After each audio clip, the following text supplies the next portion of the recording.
उन्होंने छात्रों के लिए क्या कहा, और छात्रों के लिए उन्होंने जो भी कहा वो हमारे लिए अनुकरणीय है और हमें उसका अनुकरण करना भी चाहिए।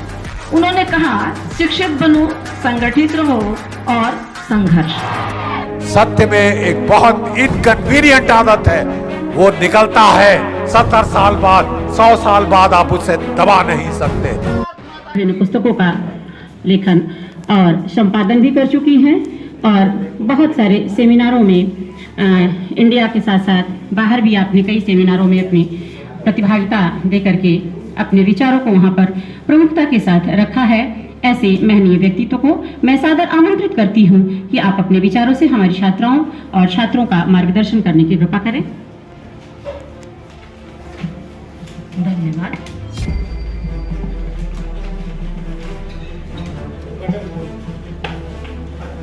आज हम सभी इस सभागार में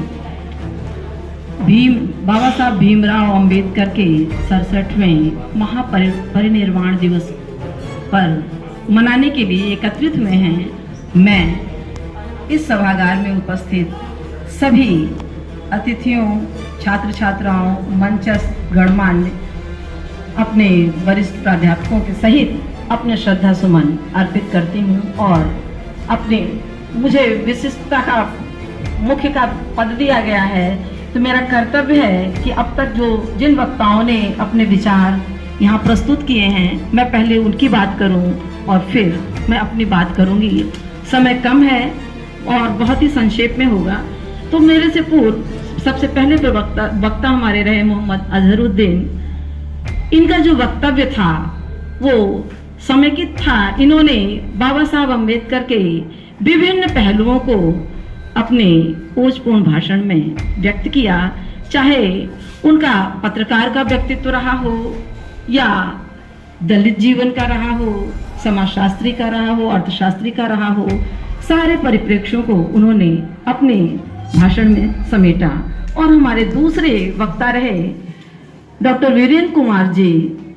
उन्होंने अर्थशास्त्री रूप को हमारे आपके सामने प्रस्तुत किया। अब मेरे लिए बचता है बहुत थोड़ा सा समय और मैं उस अपने थोड़े से समय में अपनी बात करना चाहूंगी, विशेष तौर से अपने छात्रों के संबंध में। उन्होंने छात्रों के लिए क्या कहा और छात्रों के लिए उन्होंने जो भी कहा वो हमारे लिए अनुकरणीय है और हमें उसका अनुकरण करना भी चाहिए। उन्होंने कहा, शिक्षित बनो, संगठित रहो और संघर्ष। तो आज आप ध्यान दें तो यह जो उनका नारा था या उद्बोधन था कहें, वह कहीं खोसा गया है। हम इन तीनों में असफल साबित हो रहे हैं और वही कारण है कि आज जितनी भी समस्याएं हैं हम उनका निराकरण नहीं कर पा रहे हैं। जो हमारी युवा शक्ति है वो कुछ सुसुप्त और मुमूर्ष सी पड़ी हुई है। बाबा साहब दलित नेता थे, इस रूप में विख्यात हैं। तो ये दलित किस अर्थ में थे?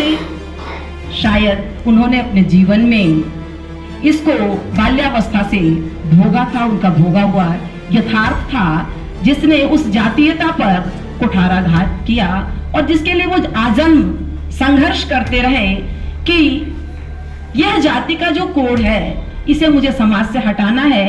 लेकिन शायद उनसे पूर्व गांधी और कबीर, उसी परंपरा में हम अगर अंबेडकर जी को देखें और बुद्ध से जो उनके गुरु थे, वो सब इस पर प्रयास करते रहे, लेकिन वो ज्यों की त्यों आज भी समाज में बनी हुई है। तो ये हमारी उन श्रद्धांजलियों का एक ऐसा नमूना है जिसे हम हर साल मनाते हैं रस्मियत तौर पर, लेकिन उस पर हम कभी अमल नहीं कर पाते हैं।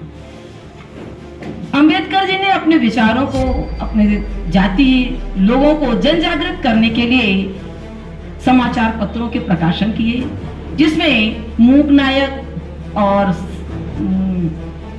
नायक, प्रबुद्ध भारत, समता तथा जनता, ये 4 पेपर थे, समाचार पत्र थे। जो कुछ इसमें तो कुछ साप्ताहिक थे और कुछ पाक्षिक थे।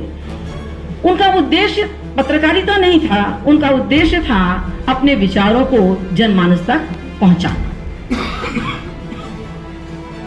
स्वतंत्रता के क्षेत्र में बात करें तो अंबेडकर जी मन की स्वतंत्रता को वास्तविक स्वतंत्रता मानते थे और बाह्य स्वतंत्रता पर उनका कोई विशेष रुझान नहीं था। और क्रांतिकारिता तो इस कदर थी उनके अंदर कि उन्होंने उल्लेख किया कि मेरे मित्र मुझे कहते हैं कि मैंने संविधान बनाया, लेकिन मैं कहता हूं कि मैं संविधान को जलाने वाला पहला व्यक्ति स्वयं हूंगा, क्योंकि यह संविधान किसी के काम का नहीं है। तो ये इन बातों से पता चलता है कि अंबेडकर एक क्रांतिकारी, कुशल वक्ता, समाजशास्त्री, अर्थशास्त्री, दूरदर्शी और अहिंसावादी जननायक थे।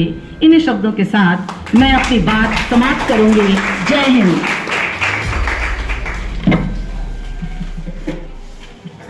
मैडम को कोटिशः धन्यवाद, हार्दिक आभार कि आपने हमारे हृदयस्थ जो विचार थे उनको पढ़ते हुए संक्षेप में अपने विचारों को बहुत उत्तम और उत्कृष्ट तरीके से हम सभी के समक्ष रखा। मैं आपका पुनः हार्दिक आभार व्यक्त करते हुए is your destiny, stand up, never give up. Globalization of free education on YouTube।